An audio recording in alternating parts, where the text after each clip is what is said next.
Hello friends, আশা করি আপনারা সবাই ভালো আছেন এবং আগামী দিনে ভালো থাকবেন। আজকে আমি বাইক পরিবহনের মাধ্যমে 34 নম্বর জাতীয় সড়ক অথবা 12 নম্বর জাতীয় সড়কে নদিয়া শান্তিপুরের ফুলিয়া থেকে গোবিন্দপুর পর্যন্ত 4 লেন কনস্ট্রাকশন আপডেট দেখাবো। এইখানে 100% কাজ কমপ্লিট হয়ে গেছে। আজকের আপডেট 29 সেপ্টেম্বর 2024 রবিবার। আমি এখন ফুলিয়া ফ্লাইওভার যেটা রানাঘাট থেকে কৃষ্ণনগর যাচ্ছে সেই লেনটা হলো 2 লেন, আর যেটা কৃষ্ণনগর থেকে রানাঘাট আসে সেটা হলো সার্ভিস রোডের সাথে গেছে। আমি প্রথমে রানাঘাট থেকে যেটা কৃষ্ণনগর যাচ্ছে ফুলিয়া থেকে গোবিন্দপুর পর্যন্ত 4 লেন কনস্ট্রাকশন আপডেট দেখাবো। 100% কাজ কমপ্লিট। দেখতে থাকুন। ধন্যবাদ। Thanks for visit my channel. Thank you. 12 number জাতীয় সড়ক অথবা 34 নম্বর জাতীয় সড়ক ভারত সরকারের অধীনে। এইটা হলো সংস্থা হলো উইকিপিডিয়া, আর এটা হলো শান্তিপুর বাইপাস। এখান থেকে শুরু হচ্ছে শান্তিপুর বাইপাস গোবিন্দপুর পর্যন্ত। ওল্ড 34 নম্বর জাতীয় সড়ক অথবা 12 নম্বর জাতীয় সড়ক যেটা ফুলিয়া থেকে শান্তিপুর শহর হয়ে গোবিন্দপুরে উঠছে, আর এটা হলো বাইপাস ছিল। বর্তমানে এটা 34 নম্বর জাতীয় সড়ক অথবা 12 নম্বর জাতীয় সড়ক। The national highways authority of India NHAI is a central government. Wikipedia. এখন দেখছেন Shantipur bypass. Shantipur bypass 4 lane 100% complete. এখন দেখছেন শান্তিপুর বাইপাস। এদিকে হলো রানাঘাট। আর আমি আজকে ফুলিয়া থেকে গোবিন্দপুর পর্যন্ত দেখাবো। এইদিকে হলো Baharampur 109 kilometre, Krishnanagar 19 kilometre, Diknagar 12 kilometre. এখন দেখছেন Shantipur bypass. Shantipur bypass 4 lane 100% complete. Shantipur bypass যেটা রেলওয়ে ফ্লাইওভার, নিচে হলো বাতনা কৃত্তিবাস রেলওয়ে স্টেশন। এখন দেখছেন শান্তিপুর বাইপাস যেটা নিচে হলো বাতনা কৃত্তিবাস রেলওয়ে স্টেশন। দেখতে থাকুন। Thanks for visit my channel. Thank you.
12 number জাতীয় সড়ক অথবা 34 নম্বর জাতীয় সড়ক বারাসাত থেকে শিলিগুড়ি ও পশ্চিমবঙ্গ।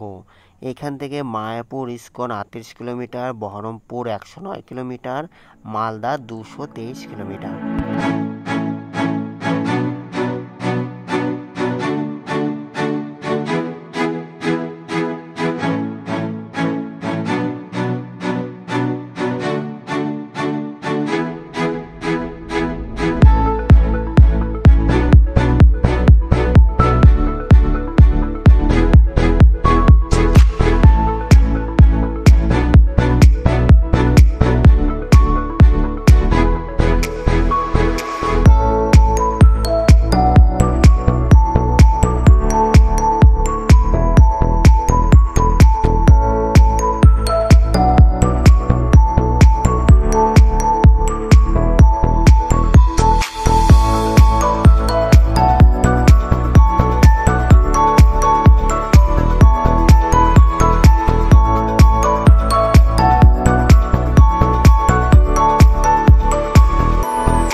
বারো নম্বর জাতীয় সড়ক অথবা 34 নম্বর জাতীয় সড়ক শান্তিপুর বাইপাসের এটা হলো বাবলা, যে এখানে মহাপ্রভু শ্রী শ্রী চৈতন্য দেব অদ্বিত পাঠ বাবলা মন্দির, যেখানে মহাপ্রভু শ্রী চৈতন্য দেব শিক্ষা লাভ করেছিল বা শিক্ষা পীঠস্থান।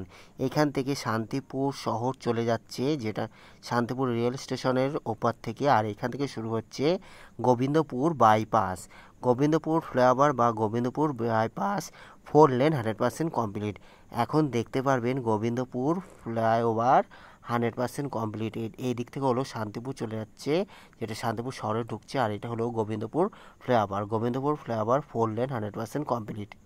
12 নম্বর জাতীয় সড়ক অথবা 34 নম্বর জাতীয় সড়কে এটা দেখছেন শান্তিপুরে গোবিন্দপুর ফ্লাইওভার 4 লেন 100% কমপ্লিট। এইদিকে হলো কৃষ্ণনগর টু শিলিগুড়ি।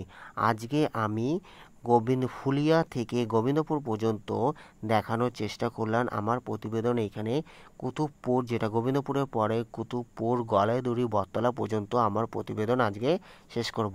আজকের আপডেট ছিল 29 সেপ্টেম্বর 2024 রবিবার। ভালো লাগলে অবশ্যই লাইক, কমেন্ট, শেয়ার, সাবস্ক্রাইব করবেন। দেখার জন্য অসংখ্য ধন্যবাদ। পরবর্তী ভিডিওর জন্য অপেক্ষা করুন। সবার মঙ্গল হোক, সবাই ভালো থাকবেন। ধন্যবাদ দেখার জন্য। সামনে পুজো, সবার পুজো ভালো কাটুক। ধন্যবাদ। Take care. May God bless you. Thank you.